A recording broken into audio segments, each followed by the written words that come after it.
साथियों स्वागत है आप सभी का एक बार फिर से मेरे चैनल पर। और यहाँ पर अब हम पर्टिकुलर नीट के कुछ और क्वेश्चंस को देखने वाले हैं।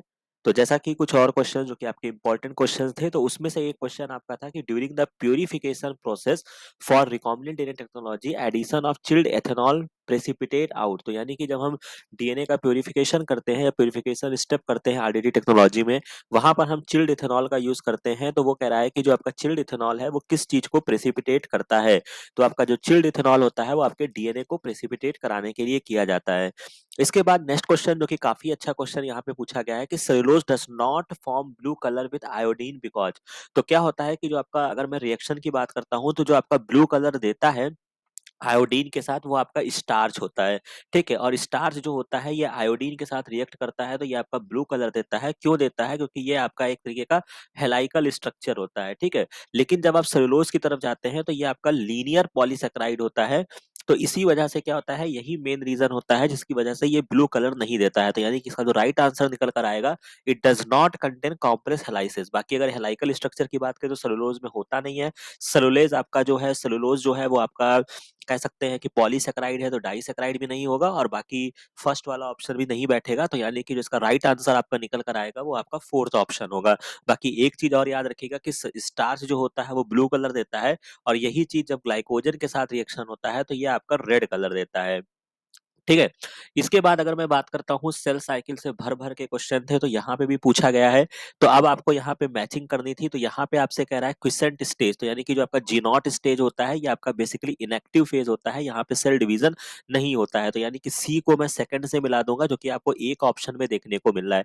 बाकी अगर आप और देखना चाहते हैं, तो जैसा कि यहाँ पे इंपॉर्टेंट जो आपके लिए इंपॉर्टेंट चीजें हैं, जैसे एम फेज में मेरा इक्वेशनल डिवीजन होगा, तो मैं अगर ए को फोर्थ पे लगा दूंगा।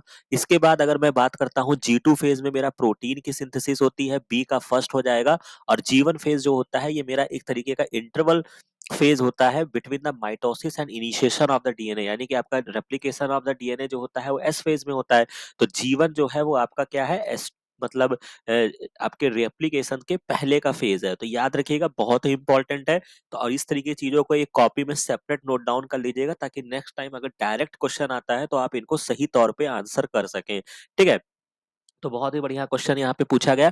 इसके बाद एक क्वेश्चन और भी पूछा गया है जो मैंने लगा दिया है, इसलिए लगाया हुई, जब मैंने आपको विटामिन पढ़ाया था तो वहां पे मैंने जिक्र किया था ऑक्जेंटिक सेल्स का। ये बेसिकली ऑक्जेंटिक सेल्स जो होती हैं ये एचसीएल या इंट्रिंसिक फैक्टर्स के लिए होती हैं, for the absorption of the vitamin B 12 के एब्जॉर्शन के लिए बहुत आवश्यक होती है। तो यानी कि सी को आप फोर्थ पे लगाना है, एक ही ऑप्शन में दिया गया है। बाकी हिपैटिक जो होती है ये आपकी लीवर सेल है, नाम से स्पष्ट है, तो लीवर से आपकी बाइल जूस वगैरह का सिक्रीशन हो जाएगा। ठीक है, तो डी का आप सेकंड पे लगा देंगे। इसके बाद गॉबलेट सेल्स जो होती हैं ये आपकी म्यूकस प्रोड्यूस करती हैं, बी का फर्स्ट हो जाएगा। पेप्टिक से आपका क्या निकलेगा, प्रो एंजाइम निकलेगा, पेप्सिनोजेन। तो ये भी इसका करेक्ट आंसर फोर्थ बनेगा। इसके बाद नेक्स्ट क्वेश्चन में सेल साइकिल से एक और पूछा गया है, और मैं इसको स्टार क्वेश्चन कहूंगा कि बहुत अच्छा क्वेश्चन, एक वर्ड का हेर फेर करके इन्होंने क्वेश्चन को मतलब कह सकते हैं कि बहुत ही अच्छा किया है, जहाँ पे गलती होने की संभावनाएं ज्यादा थी।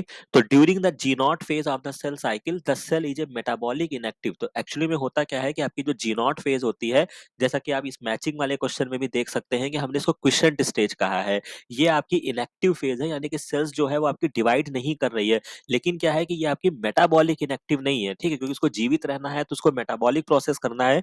बस प्रॉब्लम क्या होती है कि ये आपकी जाती नहीं है सेल डिवीजन करने के लिए। तो यानी कि ये स्टेटमेंट मेरा जो होगा वो फाल्स हो जाएगा। And the centrosome undergo duplication during the S phase of the interphase. तो ये बात बिल्कुल सही है कि आपका जो सेंट्रियोल का डुप्लीकेशन होता है वो आपका S phase of the cell cycle में होता है। तो ये सारी कहानी को याद रखिएगा। तो यानी कि यहाँ से जो मेरा करेक्ट आंसर निकल कर आएगा वो मेरा स्टेटमेंट फर्स्ट जो है वो इनकरेक्ट है, और स्टेटमेंट सेकंड जो है वो मेरा करेक्ट है। नेक्स्ट क्वेश्चन तो हमने ऑलरेडी डिस्कस कर लिया है, तो ये हमारा लास्ट क्वेश्चन था। तो बाकी चीजों को हमने ऑलरेडी डिस्कस कर लिया है, तो आशा है कि अब आपको सारी चीजें क्लियर हो गई होंगी, और आपको फर्दर अपने एग्जाम में क्या क्या आपको इम्प्रूवमेंट करने हैं, क्या क्या नीट के क्वेश्चन से हमने इंपॉर्टेंट चीजों को हमने सीखा समझा, और कैसे क्वेश्चन हमारे पढ़ाए हुए हिट करते हैं, तो वो सारी चीजें आपके सामने है।